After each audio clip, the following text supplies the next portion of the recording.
గత 19 సంవత్సరాల నుంచి ఈ దేవి నవరాత్రి మహోత్సవాలు ఎంతో వైభవపేతంగా జరుపుతున్నాము. 2006లో ప్రారంభమైనటువంటి ఈ నవరాత్రి ఉత్సవంలో ఇప్పటి వరకు నిరాటంకంగా ఎంతో వైభవంగా జరుపుతున్నాము. దీనికి వడ్డియారం గ్రామ ప్రజల యొక్క సహకారం తీసుకొని మేము ఈ కార్యక్రమం నడిపిస్తున్నాము.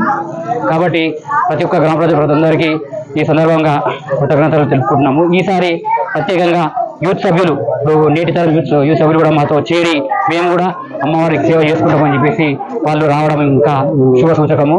అంటే ప్రతి ఒక్కరు ఇప్పుడు యూత్ తరంలో కూడా హిందూ భావాన్ని పెంపొందించుకుంటూ వెళ్తున్నాం. ఈ విధంగా మా గ్రామంలో దానికి మేము ఎంతో సంతోషంగా ఉన్నాము. ఇప్పుడు దసరా రోజు రావణ దహనం జరుగుతుంది. ఇది ఈ చుట్టుపక్కల చెవుట మండలంలో ఏ ఊర్లో కూడా ఇంత వైభవంగా జరగదు. అంత వైభవంగా మన గ్రామంలో జరుగుతుంది. కాబట్టి ప్రతి ఒక్కరు కూడా వచ్చి వడ్డియారంలో ఆ రోజు కార్యక్రమాన్ని వీక్షించాలని చెప్పేసి కోరుకుంటున్నాము. ఈ సందర్భంగా అమ్మవారు ఈ 9 రోజులలో ఒక్కొక్క రోజు ఒక్కొక్క అవతారంలో మనకు దర్శనమిస్తుంది. చివరగా మహిషాసుర మర్దిని రూపంలో వచ్చి అమ్మవారు రావణాసురుని దహనం చేసి ఈ కార్యక్రమం దసరాతో ముగుస్తుంది. ఈ విధంగా గత 19 సంవత్సరాల నుంచి నడిపిస్తున్నాం. ఇక ముందు కూడా నడిపిస్తామని చెప్పి ఈ సందర్భంగా తెలుసుకుంటున్నాం. గత 19 సంవత్సరాల నుంచి వడ్డియారం గ్రామంలో దేవి నవరాత్రులు జరపబడుతున్నవి. దుర్గామాత అసోసియేషన్ ఆధ్వర్యంలో ఈ సంవత్సరం హనుమాన్ యూత్ వారు కూడా చేరి ఈ సంవత్సరం ఘనంగా జరుపుకుంటున్నాము.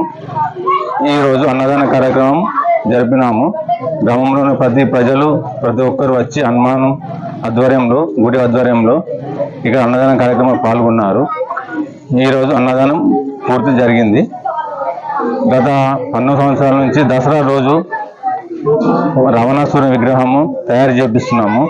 యూపీ వాళ్ళ నుంచి ప్రత్యేక వర్కర్లను తెప్పించి ఇక్కడ రావణాసురుని తయారు చేపించి ఆ రోజు రావణ కాష్టం జరపబడుతున్నది. కావున ప్రతి ఒక్కరు గ్రామంలోని అందరూ ఇచ్చేసి దసరా రోజు కూడా వీక్షించి ఆనందిస్తున్నారు.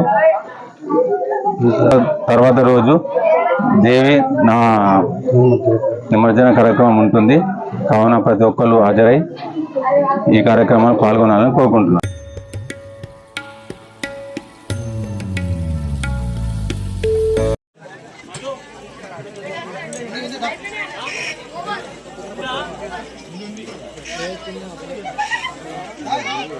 Hey,